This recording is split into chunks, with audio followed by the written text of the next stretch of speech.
So I just want to take a little bit of time to allow them to introduce themselves. And then we'll actually let you guys introduce yourselves to them so that they know who they're talking to. So ladies first, we'll start with Angie. Sure. Hi, everyone. My name is Angie Howard-McParland, and I graduated from Center way back in 2003 from Lexington originally. And after Center, I went to Vanderbilt University and did a Master of Divinity. So I majored in English and religion at Center. And then, like I said, from there went on to Vanderbilt. Between grad school and Center, I did a year with AmeriCorps in Nashville, Tennessee with Habitat for Humanity.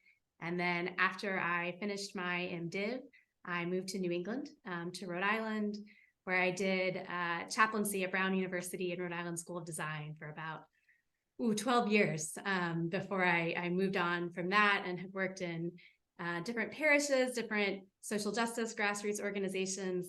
And currently for this panel, I'll be talking about my work with the Sisters of Mercy of the Americas, where we do legislative advocacy and justice work. Thank you, Angie. Brian. Hi, everyone. My name is Brian Klosterboer. I'm an attorney with the ACLU of Texas. I currently live in Houston, but I was born in Kentucky. I grew up mainly in Texas and then went to Center. I graduated in 2012. I studied history and international studies and was really fortunate to be able to study abroad and had a really wonderful time at Center. After I graduated, I spent a year living in Uganda doing a Fulbright research fellowship. And then I went to law school and became an attorney. I moved to Houston to work for a judge for 2 years. And then I ended up really liking living in Houston and applied to work at the ACLU of Texas, which is like a nonprofit, nonpartisan organization. There's also an ACLU of Kentucky. We have ACLU affiliates in pretty much every state, as well as like Puerto Rico and Guam. And I work a lot on LGBTQ rights, as well as criminal justice reform, First Amendment issues. I do a lot of advocacy with the state legislature here in Texas.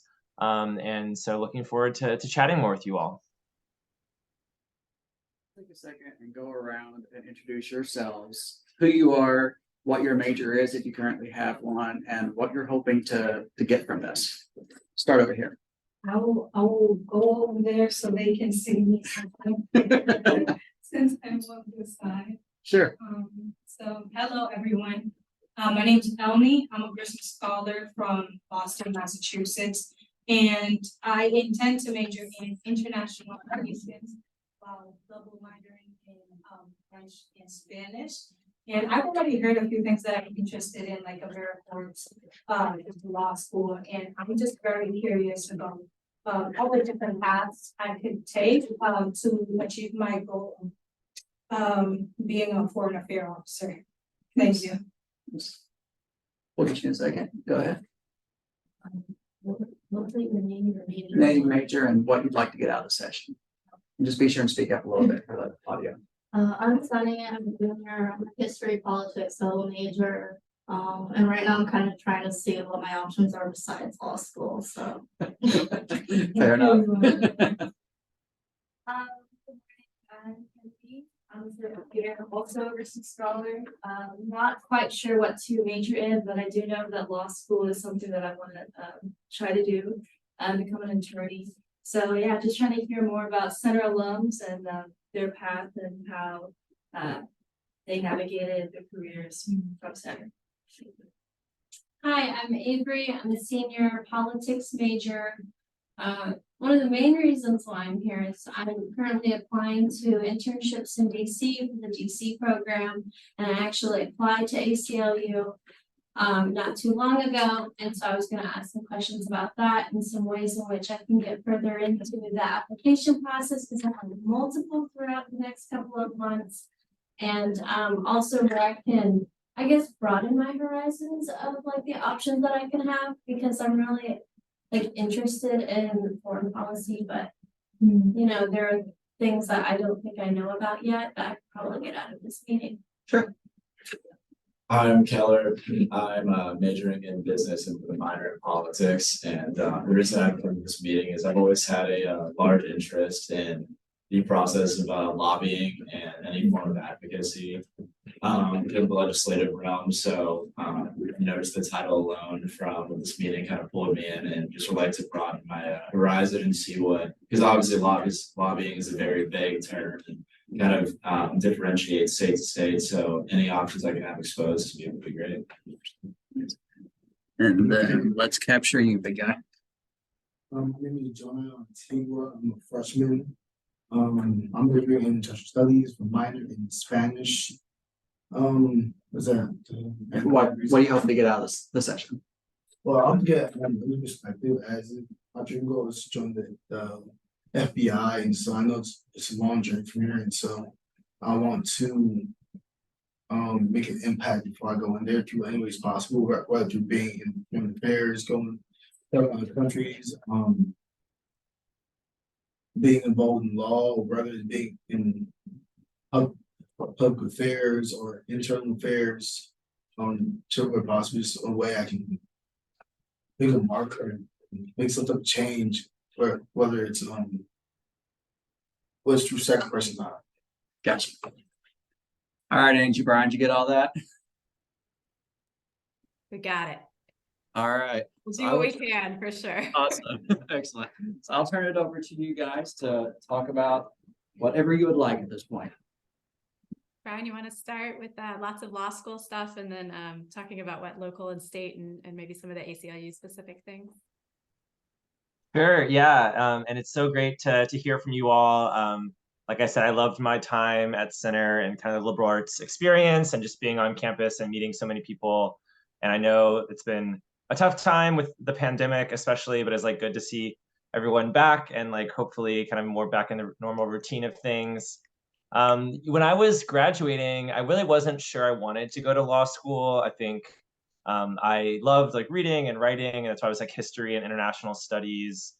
I was really interested in working internationally as well. So I studied abroad in Shanghai and also Cameroon with Professor Laurie Hartman. And that's what ended up inspiring me to apply to the Fulbright. And I lived in Uganda for a year and just had a really wonderful time like doing research. And I also was like dabbling in journalism a bit. I was working for a Ugandan newspaper. I had worked for the newspaper The Cento on campus. And I wasn't really sure whether I wanted to go to law school or not. I think ultimately I'm glad I went. I really like being a lawyer now. I think law school itself was not like it's very like a liberal arts kind of education that you can do anything with a law degree basically, except the way that they taught law school, I found I enjoyed a lot less than the classes at Center. I love like the rich kind of classroom discussion that we had at Center. Law school, the professors taught it. They try to teach it kind of like a science, even though it's definitely not. It's much more like philosophy or history or social sciences. And so, yeah, I think it's like there's a lot of things you can do in advocacy and social justice without a law degree. So the ACLU, like we work with a lot of other nonprofits. We're one of the larger nonprofits. I think the ACLU, like if you add up all of the ACLUs across the country and our national office, we have over like 1,000 attorneys. So we're considered like the largest public interest law firm in the country. And we have a history of over 100 years. With lots of different court cases that we do. Right now, I really like that my time is split. Like sometimes I spend about 30% of my time doing litigation. So going to court, filing briefs with courts. Right now, we're working on this drag ban lawsuit in Texas. So our state legislature, similar to what's happened in Kentucky, has passed a lot of laws recently, really kind of fixated on like culture war issues, including like stripping away rights of the LGBTQ plus community. One of those is this drag ban. Us, Tennessee, and a couple other states have passed drag bans. They've all been blocked in court. But I was the lead attorney on that case. So we had a trial 2 months ago, which is pretty rare for us. We rarely are like going to court to trial, but it was kind of exciting. Like we had some of our drag artist clients who were there. One of them was asked to twerk in the federal courtroom. Now that case is on appeal. So yesterday I spent most of my day filing a brief before the Fifth Circuit Court of Appeals. But a lot of my time is also like legislative advocacy. It's also talking to the media or developing blog posts or a communication strategy, especially when you're thinking about advocacy. A lot of times it's really long term. So there are sometimes we can get wins, like this drag ban case, like hopefully we'll get a win. We have gotten a win in court blocking it. Now it's on appeal. But there's also other areas where the courts are really tough right now. The US Supreme Court, the courts of appeals, a lot of them are very hostile to some of our civil rights issues. And so we also take a long-term view of like, okay, even if we're not going to get a win this month or even this year, how can we lay the groundwork for the future? So I work really closely with a lot of, I would say like 70 to 80% of the people at our ACLU affiliate are not lawyers. So there's the legal team. There's also a communications team. There's a policy and advocacy team who they are the ones who do the most lobbying. They're going to the state capitol, making relationships with lawmakers. And then we also work even at the local level. There's a lot of school boards across the state that are passing different policies. Sometimes we're going to testify at school boards, working directly with communities. We do a lot of like know your rights trainings. So I really like that it's like really a mix of what I work on, which is somewhat unique. I think I talked to a lot of lawyer friends who are at law firms and they really develop like deep expertise in one or two areas sometimes. And some people like will practice in court every single day. Particularly there's like public defenders who do like criminal law. Often they're in court very, very often. There's corporate transactional law where they never go to court at all. They're just reviewing contracts. So the good thing about, one good thing about going to law school is that there's a lot you can do with it. There's also, it's a huge cost. Like I'm still paying off loans today for the next couple of years, even though I like graduated 7 years ago. So there's definitely upsides and downsides, but it gives you a lot of flexibility, similar to graduating from Center, where you have lots of options. I can jump in on that and say, I'm not a lawyer, but Brian and I do a lot of very similar work. And there's a lot of days where, boy, do I wish I had that law degree for some of the jargon. I actually spent my morning listening to oral arguments in the Supreme Court case that's happening today. It's US versus Rahimi, and this is about whether those who've been convicted of domestic abuse are allowed to own firearms, right? And it's a big seminal court case happening. And again, not a lawyer, but the reason that I'm tuning into these arguments is because in my work, for the Sisters of Mercy, I follow gun violence. So I'm our gun violence lead. We have different people watching different areas of federal legislation. So, but let me back up for just a second. So you talked about law school, is I went to divinity school instead after a religion major. And going to divinity school, a lot of people think, well, divinity school is about if you're going to be ordained, right? You're going to be a pastor, or you're going to somehow work in traditional ministry of some kind. And there's lots of people that do that and did that.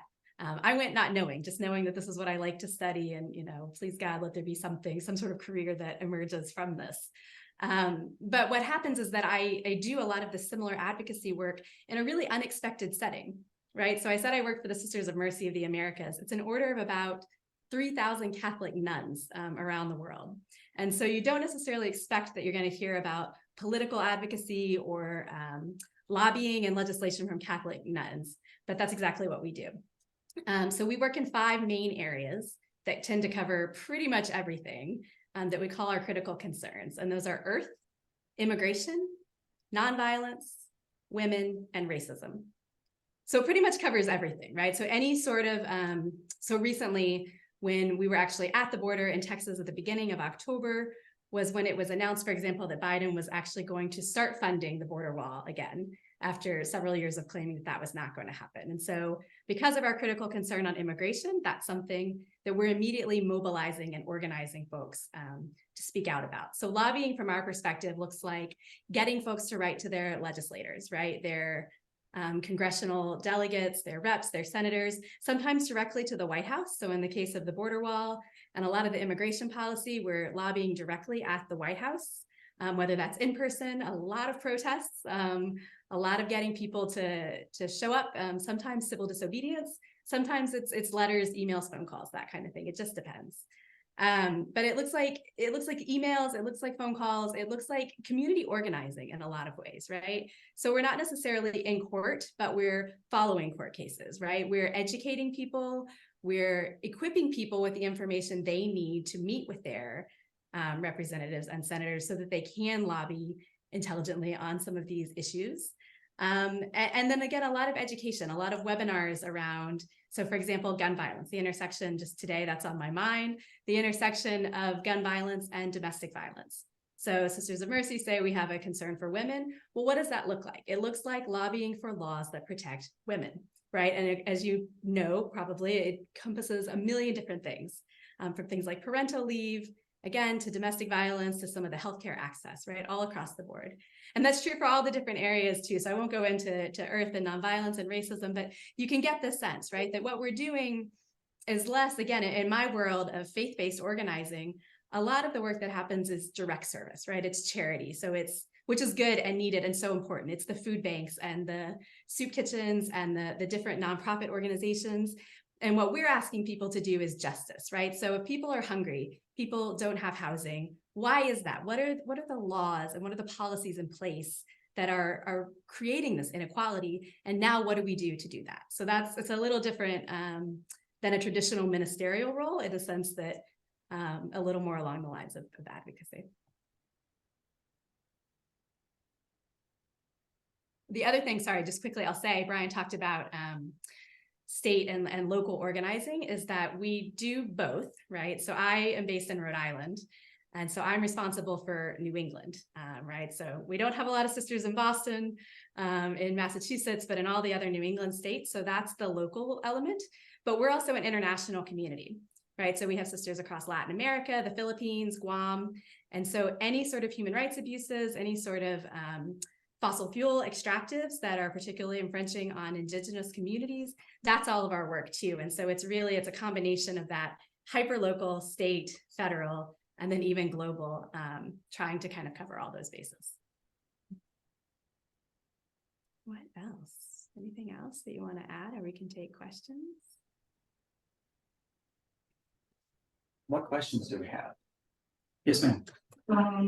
A question that I have is, because you mentioned going to AmeriCorps, so I just wanted to know, like, what was the reason behind that decision, and like in what ways did it benefit you? Yeah, so when I mean, the honest truth is that when I left Center, I applied to grad school and got in, but it was like, oof, I need a break, right? From all the reading and writing, and I'm just, like I need a breather, right? And so with AmeriCorps, the way that it worked then, with the VISTA program in particular, was that you got money towards your student loans, and you got to basically almost look at like a job bank, right? And choose like where you wanted to be, what area you wanted to work in. And so I wanted to work in a direct service sense, and worked with housing. So I worked with Habitat for Humanity in the Nashville area. And I was lucky in the sense that joining that nonprofit, it was a really small affiliate of Habitat. And so they needed the help. And so at 22, they were like, all right, you're a full-fledged staff member. You're going to help select families, and you're going to help us, build infrastructure and all this, like just kind of thrown into stuff that I really knew nothing about, right? Coming straight out of undergrad, but really got a lot of on-site training pretty immediately for the broader nonprofit world, as well as around policies that create housing instability for folks in Tennessee in particular.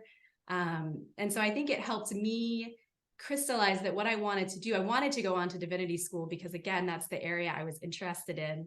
And believe it or not, similar to law school, really, I felt opened up any number of possible career paths, right? That there were lots of different things I could do with it. And so it crystallized that for me, that going on to that field of study would enable me to somehow be engaged in service, right? Some sort of service for the common good, for the bigger picture of the world, but that I could then get the further training to be more effective in that.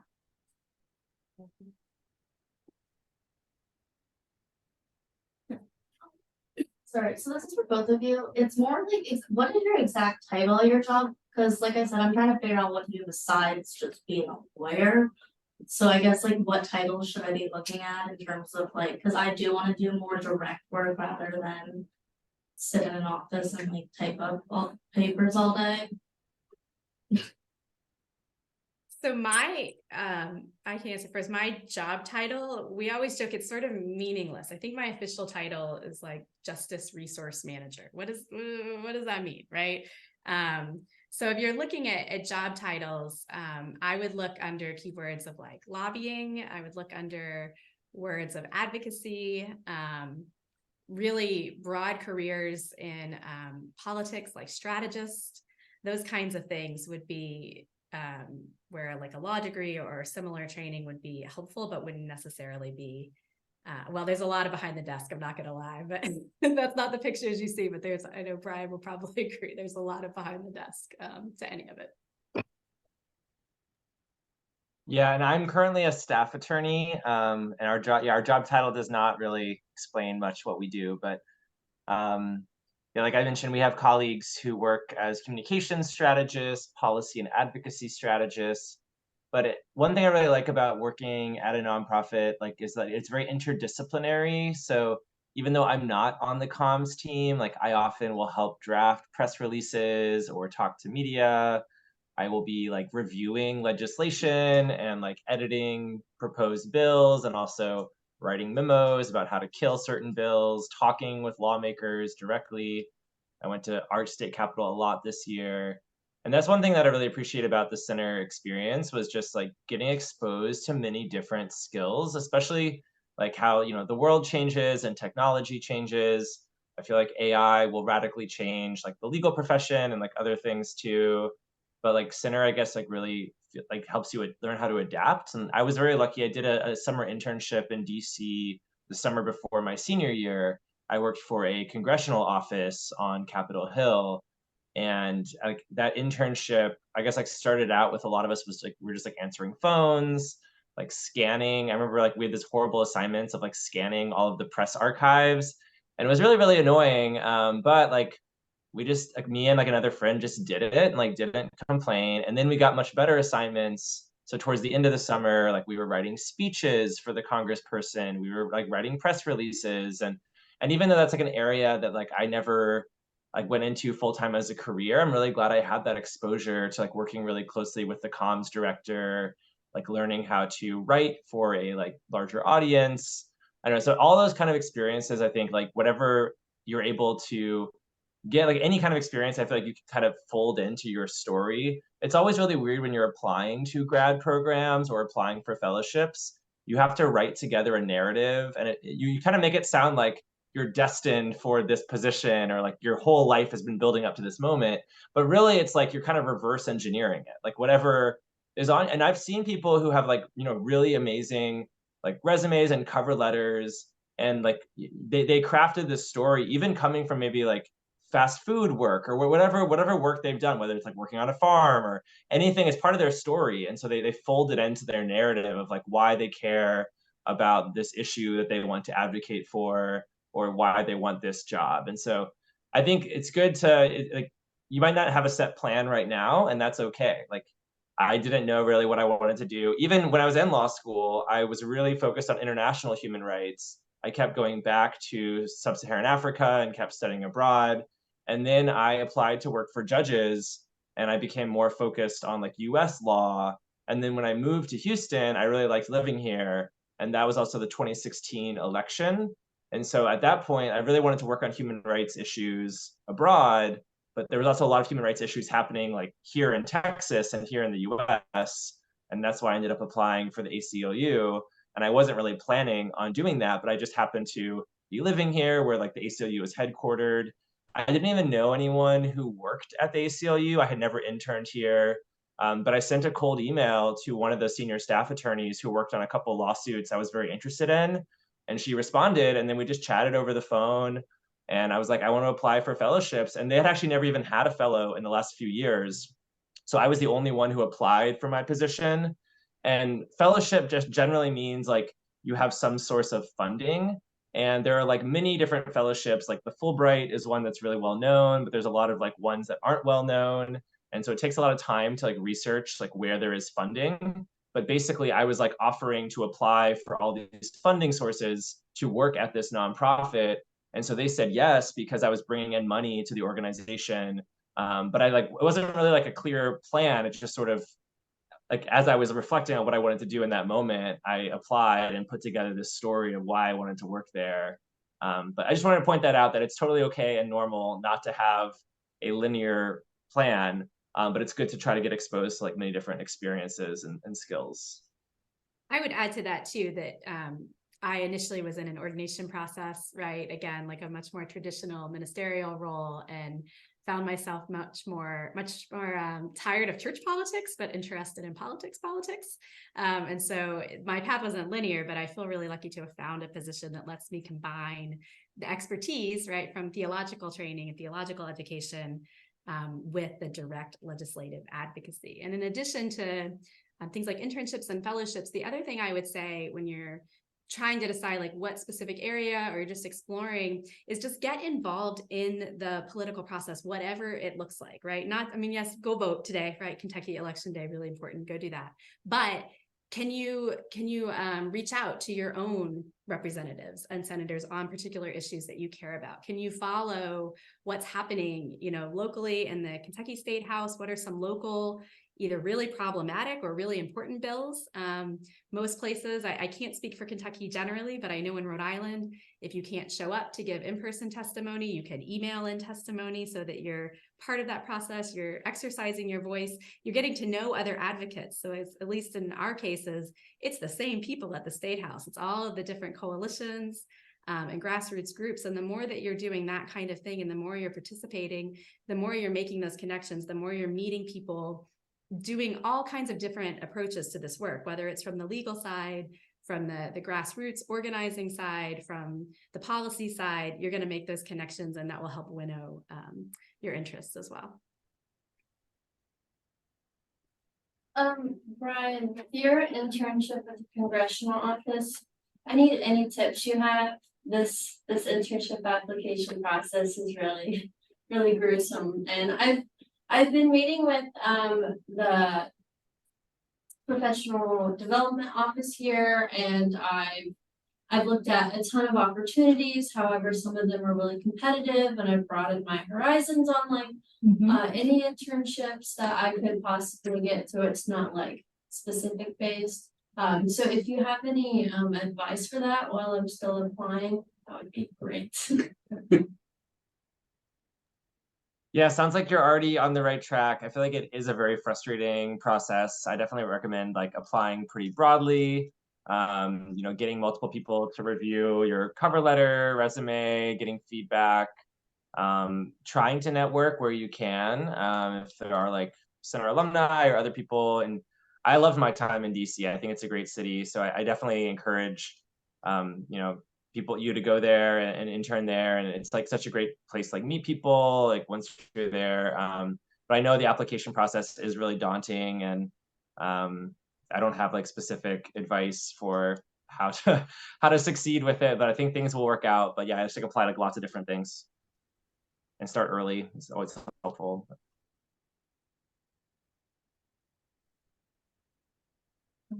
What's your response to, because I'm also applying under my congresswoman from Massachusetts, and something that I do is that I went to her website, and she has a section for internships, and you can pick either their DC office or their office within their state. So try reaching out to your local congresswoman or congressman, see if they have a tab or section for internships, and they have the whole thing laid out. I can also share with you my email, because I've done my cover letter and fixed my resume if you want to use it as reference for what it should look like.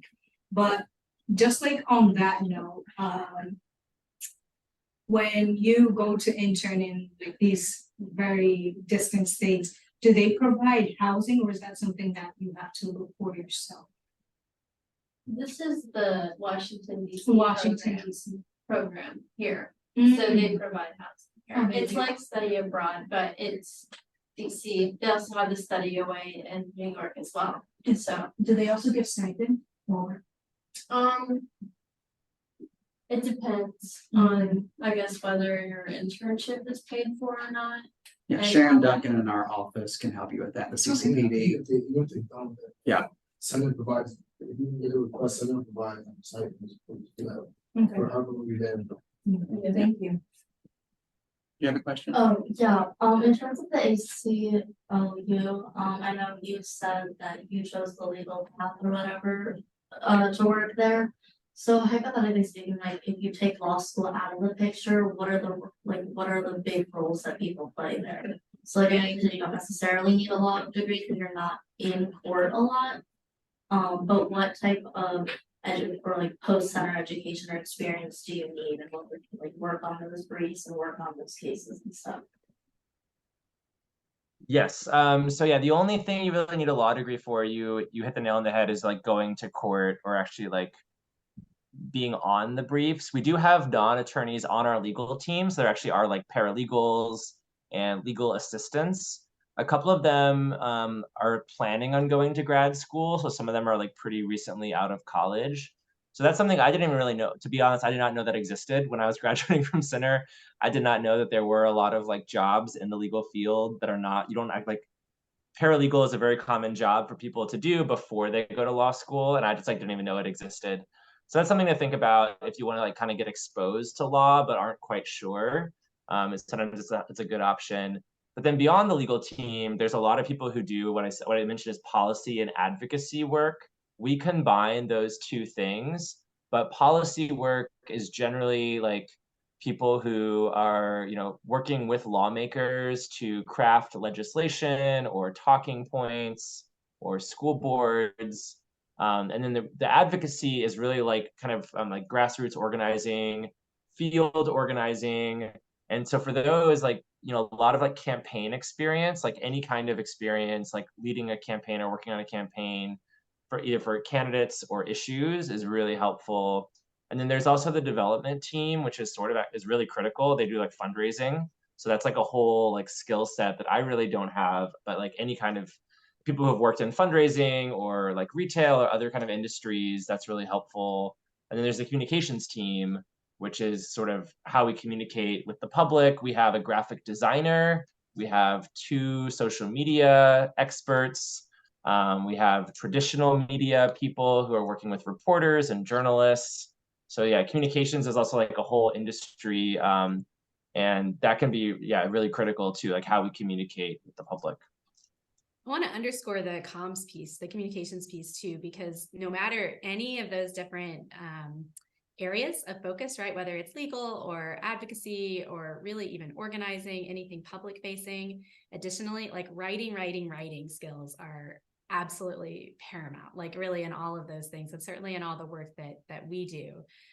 Even if we're not necessarily writing the brief, right, if we're writing to our advocates and to our communities to encourage them to say testify on a particular bill, we have to be able to communicate that clearly. Some really complicated laws and policies that you got to be able to break down in a very clear sentence or two, as well as help model for them what does an effective testimony look like, right? That's concise and direct, and draws on your own personal experience or on your community's experience. So really, I think in this field, regardless of the specific trajectory you take, like writing skills and honing those and getting feedback on those, and just always trying to get clearer in your writing, that is one thing that for me has been absolutely crucial. I imagine at the ACLU as well. So I've heard a lot about Fulbright, AmeriCorps, and Peace Corps. Are there any other opportunities that look like that?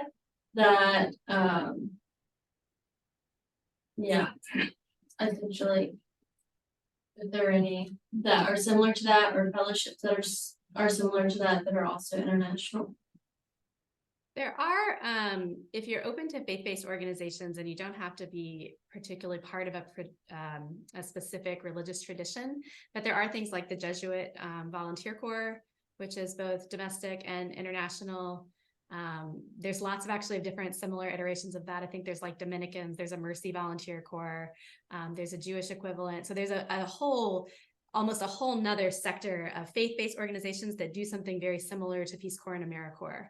And they, again, aren't necessarily requiring religious traditions, but would have that as one element of it, but again, is doing the same kind of work. So that's one. The funding there is probably less than some of the governmental programs, you know, so the stipends, I know, at least in the Jesuit Volunteer Corps, are tough, but you live in community and you do that work together. So that's one area too that I would look at along similar, you know, I think the international experiences are usually 2-year commitment and 1 year for domestic for most of those kinds of programs.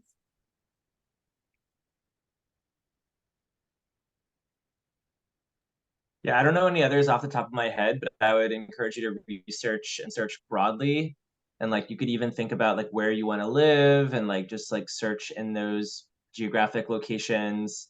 And yeah, like looking beyond even like the most well-known programs. So like looking at like jobs. Like I met a lot of people who just like taught in China or other countries, or like found a startup to work for. I don't know, like, you know, there are a lot of options, but then it becomes, yeah, it's difficult both to find things and like, you know, sometimes they have like rolling application periods. Like the good thing about like the fellowships is some of them have like very set timelines of like when you apply, and they're kind of made for people graduating. But there's always other opportunities out there as well. This semester we had Princeton in Asia on campus. That's through Princeton College, Princeton University. And then I think next week, it's either Thursday or next week, we've got the JET program, Japanese English teaching, coming. We've had the Quaker Voluntary Service on campus. But I would encourage you to reach out to Robert Shakoff to ask him about fellowship opportunities. He would have a good list of those.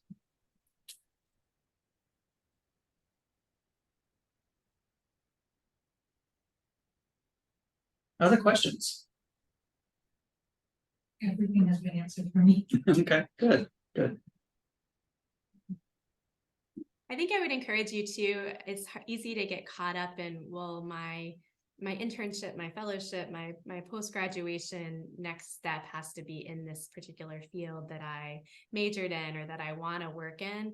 And it's not necessarily true, because it's really about, again, those skills that you're honing in each of those experiences, right? Are you learning communication skills and writing skills? Are you learning, again, if you're looking for, you know, federal advocacy or lobbying type of work, are you learning how to access and communicate with legislators? Are you learning how to read bills, how to understand how the democratic process works? Because as we've seen in this country, it works differently in different places, right? And so are you learning about that process and how bills actually get passed, and what role the community and different advocates have in that? So can you pull like little puzzle pieces of these skill sets together from whatever it is that you do towards whatever the career that you want, including like whatever graduate training if you do something like that. But it matters a lot less the specific organization or even the specific field, and a lot more those particular skills that you're getting from it. Yeah, I feel like you all are way ahead of where I was at your age, and you're doing great. And I'd say also just, yeah, enjoy the opportunities that come your way. And yeah, it is daunting, both like there's like the paradox of choice, that there's so many things out there, but then also it is very frustrating. Like I applied to work for over 200 judges after law school, and I ended up getting one job offer, which is all I needed. But it's like, it is very frustrating. So it's not like when you hear people like who have now are, you know, having careers that they enjoy, there's a lot of rejection along the way. Unfortunately, that's just part of how things go. But you know, in time, you don't focus on those parts, and yeah, like every experience you have, just trying to soak it in, and you know, making relationships with people around you is also really helpful. Sure.